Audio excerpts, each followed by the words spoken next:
Bismillahirrahmanirrahim. Assalamu alaikum 5 class. How are you? Hope you all will be fine.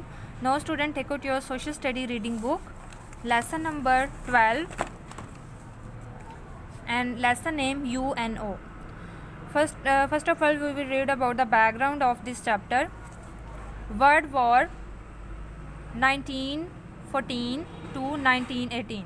ये जो जंग है ये 1914 से लेकर 1918 तक रही थी. Was the first big war of the 20th century और ये 20वीं सदी की सबसे बड़ी जंग थी. It started with an assassination the killing of a famous person. और ये क्यों स्टार्ट हुई थी? ये एक फेमस पर्सन को किल करने की वजह से, उसे कत्ल करने की वजह से ये इस जंग को स्टार्ट किया गया था. और कत्ल किसको इसमें किया था उन्होंने? Austrian edict the son of the empire. और ये एक बादशाह था जिसका बेटा था, उसे कत्ल करने की बिना पर इस जंग का आगाज़ किया गया था. And involve more countries than any war before it. Many European countries fought for 4 years. और बहुत ज़्यादा यूरोपियन कंट्रीज़ हैं, उन्होंने इसमें लड़ाई की थी. और ये जंग जो है वो 4 साल तक जारी रही थी. About 9 million soldier and 6 million civilian lost their lives during the war. इस जंग के दौरान 9 million सिपाही थे और 6 million इसमें सिविलियन थे जो अपनी ज़िंदगी की बाजी जो है हार गए थे.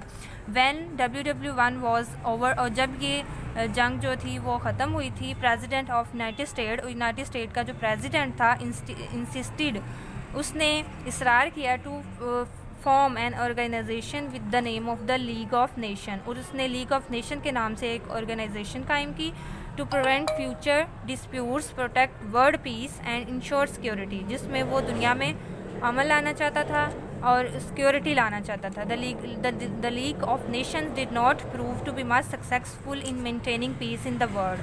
और द लीग ऑफ नेशन, अब इस नेशन जो थी वो प्रूव नहीं कर सकती थी मोर सक्सेसफुल, मतलब ये ज़्यादा सक्सेसफुल नहीं हुई थी दुनिया में इनकी ये वाली जो उन्होंने लीग काम की थी. As a result world war second और दूसरी जंग में broke out from 1939 to 1945. So the League of Nations was dissolved and replaced by the United Nations.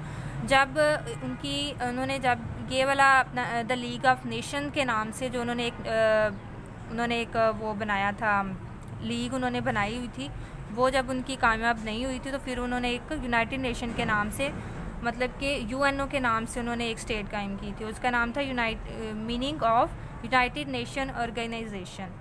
The UN is an international organization which was founded in 1945, जो कि उन्होंने 1945 में ये बनाई थी in order to keep the peace between nation and help to create the international laws of cooperation. जिसमें वो क्या करना चाह रहे थे कि वो दुनिया में अमल लाना चाह रहे थे and helps to create the international law. वो पूरी दुनिया में एक कोई कानून नाफिज करना चाह रहे थे इस स्टेट के ज़रिए, इस ऑर्गेनाइजेशन के ज़रिए. The UN is properly known as the United nation organisation, और ये यूनाइटेड नेशन ऑर्गेनाइजेशन के नाम से जानी जाती है. The new organisation learn from the mistakes of the league of nation.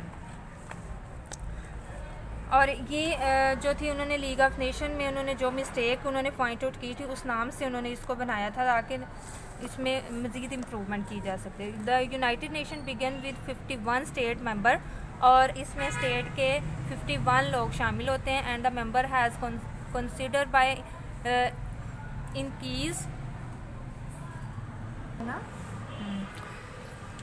Nearly 192 states member. ठीक है, इसमें UNO has its headquarter in New York city. ठीक है, और इनका जो हेडक्वार्टर वो न्यूयॉर्क सिटी में.